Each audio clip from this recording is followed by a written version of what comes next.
So, Mr. Pike begins his work by categorically stating that every Masonic lodge is a temple, a building used for the worship of a god, and by definition, people who meet in a religious building to worship a god are members of a religion. Sorry about the lighting. If Masonry is a religion, it must have a god that is to be worshipped, and the Masons do. They call their god the great architect of the universe. It is a requirement of Masons that each person desiring membership into the lodge believe in a supreme being. That prospective new member can believe in any god because the Masons do not specify that they must be a Christian, Jews, Buddhist, or Muslims, or a member of any other faith to join. The requirement is that they must believe in a supreme being, and who that supreme being is does not concern the Masons. However, as the reader of this review will discover, Mr. Pike is going to explain that Masons believe that the supreme being that they call the great architect of the universe is not the God that the initiate himself believes in, but is another God. It is definitely not the God or God that the Masons himself believes in. Two worships.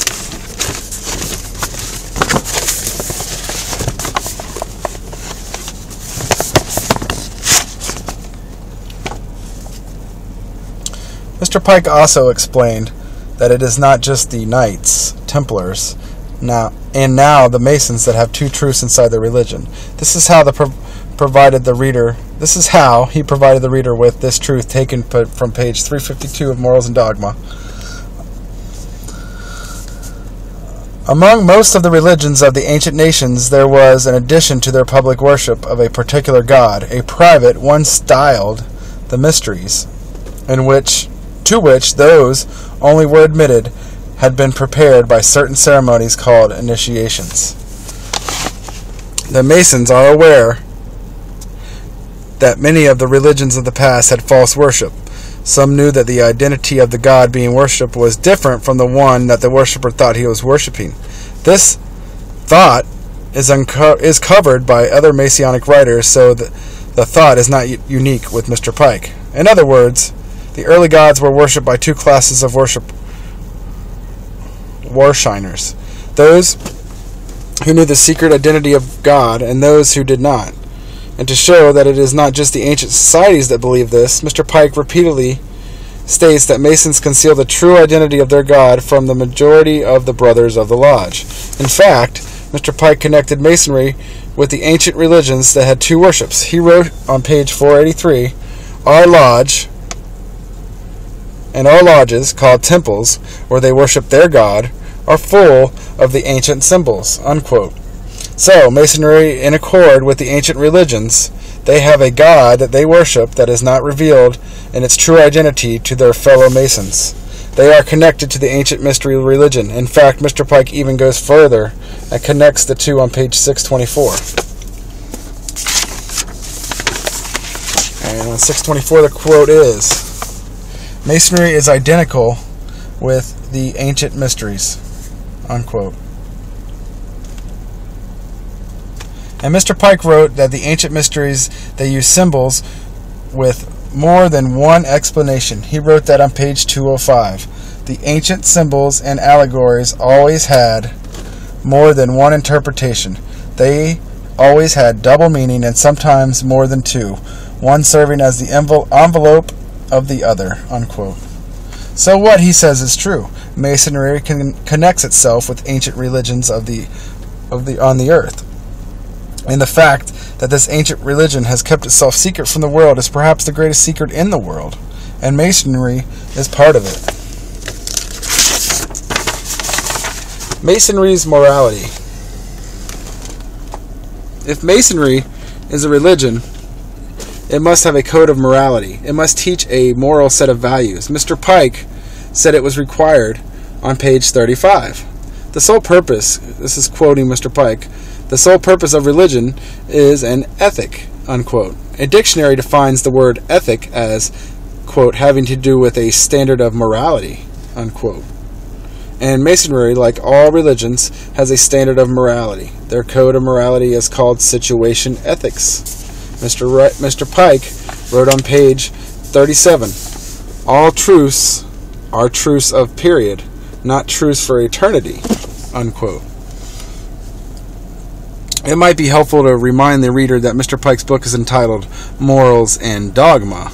So the major purpose of the book is to teach the reader the morality of the Masonic Lodge. And this book does teach the Mason how the Masonic Lodge views the subject of morality. In this quote, and in others as well, Mr. Pike starts by instructing the Mason that there is no moral absolutes because there are no truths, unquote. The moral teaching that holds that there are no truths in morality is called situation ethics. A dictionary defines the term situation ethics as a system of ethics according to which moral rules are not absolutely binding, but may be modified in the light of specific situations.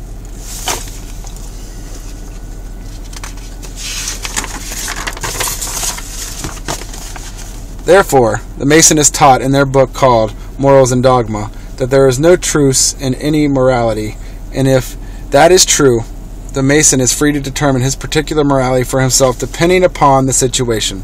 The moral code of the Mason is called situation ethics, and the place where the Mason learns that truth is in their book entitled Morals and Dogma. Mr. Pike amplified that thought with this one found on page 52. What is untrue today may become true to another generation. This is an odd statement by Mr. Pike. The dictionary defines the word true as being in accordance with fact that agrees with reality, not false. If something is untrue today and becomes true tomorrow, it had to be true from the beginning.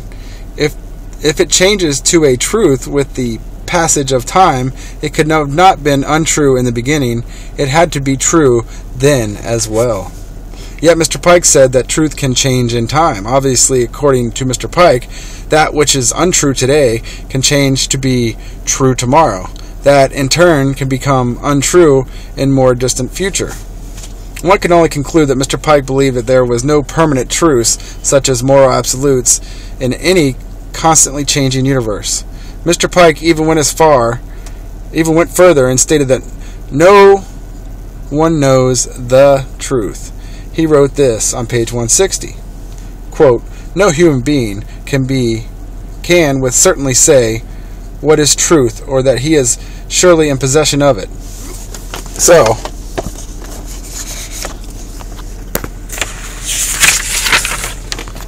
should feel that it is quite possible that another equally honest and sincere with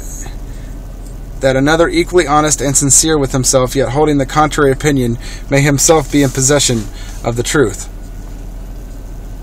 Mr. Pike further defined their position with these four quotes, taken from page 163, 165, 166, 167. Here are the quotes in order.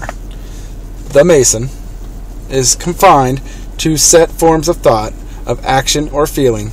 He accepts what his mind regards as true, what his conscience decides is right. All else, meaning moral absolutes, he puts far from him. Next quote. His mind acts after the universal law of the intellect, his conscience according to the universal law of each. Unquote. Next quote. No man is entitled positively to assert that he is right where other men, equally intelligent and equally well-informed, hold directly the opposite opinion, unquote. Quote, when men entertain opinions diametrically opposed to each other, and each is honest, who shall decide which had the truth, unquote.